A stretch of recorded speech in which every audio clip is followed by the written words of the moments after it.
lokomotif yang relatif muda usianya dengan populasi yang berlimpah di negara asalnya.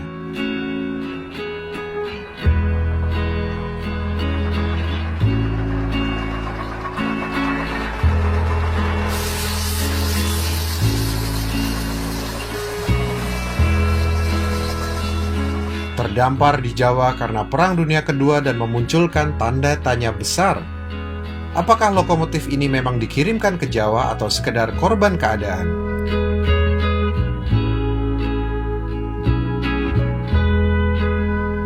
Inilah dua buah lokomotif yang menandai bahwa Jepang pernah menambahkan koleksi taman lokomotif di Jawa dan bukan sekedar perusak perkeretaapian Hindia Belanda seperti yang selama ini selalu diingat.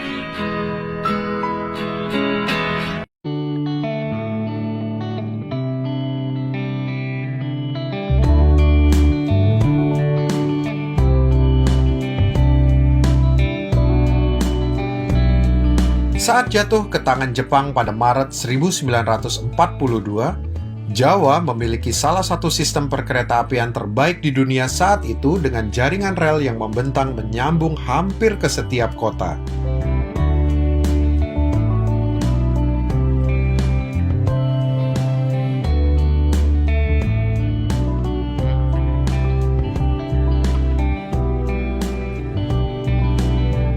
Jepang seperti menemukan harta karun.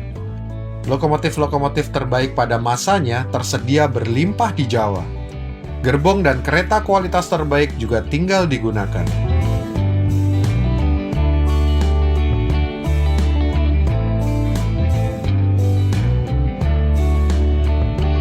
Namun tekanan perang yang dihadapi Jepang perlahan-lahan memporak-porandakan kondisi perkeretaapian di Jawa.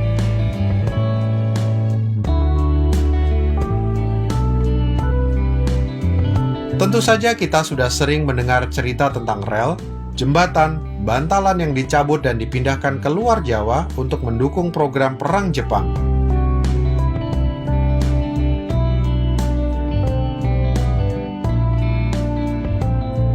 Lokomotif-lokomotif yang dipindahkan sampai sejauh Malaya dan Indochina hingga tak pernah kembali lagi ke Jawa. Singkatnya, zaman Jepang adalah masa kegelapan perkeretaapian di Jawa. Namun di tengah degradasi perkeretaapian yang melanda Jawa ada sebuah keanehan pada tahun 1943. Angkatan Laut Jepang mendatangkan dua buah lokomotif seri C-12 di Surabaya.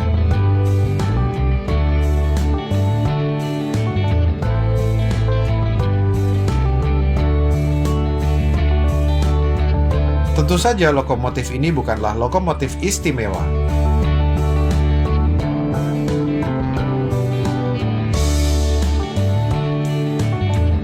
Di Jepang, lokomotif ini tergolong lokomotif ringan yang dirancang untuk beroperasi di jalur cabang.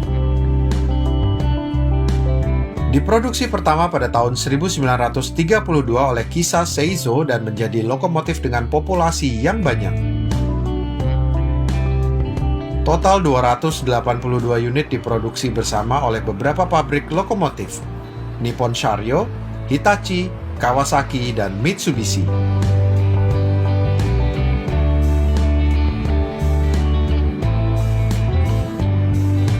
Tidak jelas mengapa dua unit lokomotif ini, C1294 dan C12168, bisa berakhir di Jawa. Jika alasannya untuk memperkuat armada lokomotif di Jawa, tentu saja ini tidak masuk akal, karena hanya dua unit dan Jawa adalah gudangnya lokomotif. Tambah aneh lagi yang mendatangkan adalah Angkatan Laut Jepang, sementara Jawa berada di bawah kekuasaan Korps 16 Angkatan Darat Jepang. Semakin membingungkan karena kedua lokomotif ini tidak bisa beroperasi di lintas karena tinggi dan lebarnya lebih besar daripada ruang bebas jembatan di lintasan. Dugaan yang paling mendekati adalah kehadiran kedua lokomotif ini tidak direncanakan Jepang. Mungkin lokomotif ini akan dikirimkan ke tempat lain. Namun dengan semakin tidak amannya laut bagi armada Jepang, kapal yang mengangkutnya tidak bisa melanjutkan perjalanan sehingga terdamparlah kedua lokomotif ini di Jawa.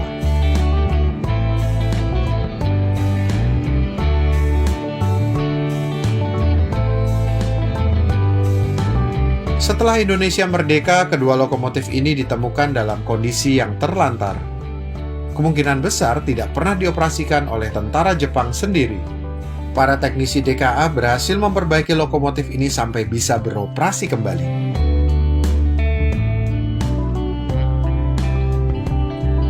Keduanya kemudian diberikan nomor baru yaitu C3201 dan C3202 dan ditempatkan di Sidotopo. Besarnya dimensi lokomotif ini rupanya menjadi ganjalan sehingga tidak bisa beroperasi di jalur utama. Jadi tugasnya hanya melakukan langsiran antara Sidotopo dan Kalimas saja. Sayang kedua lokomotif ini tidak bertahan lama. Walaupun tergolong masih berusia relatif muda, keduanya sudah tidak beroperasi di tahun 1970 dan akhirnya habis dibesi tuakan pada tahun 1980-an. Padahal lokomotif sejenis di luar negeri masih dijumpai, seperti di Vietnam dan Taiwan.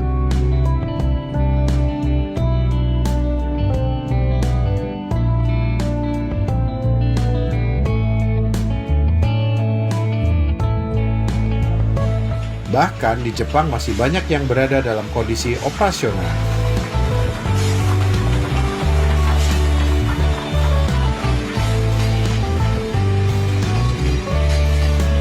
C32 adalah cerita singkat dalam sebuah babak sejarah perkeretaapian Indonesia yang terlupakan. Tidak banyak yang mengetahui, bahkan lebih sedikit lagi yang mengingatnya. Kekacauan Perang Dunia lah yang mengantarnya sampai ke Tanah Jawa.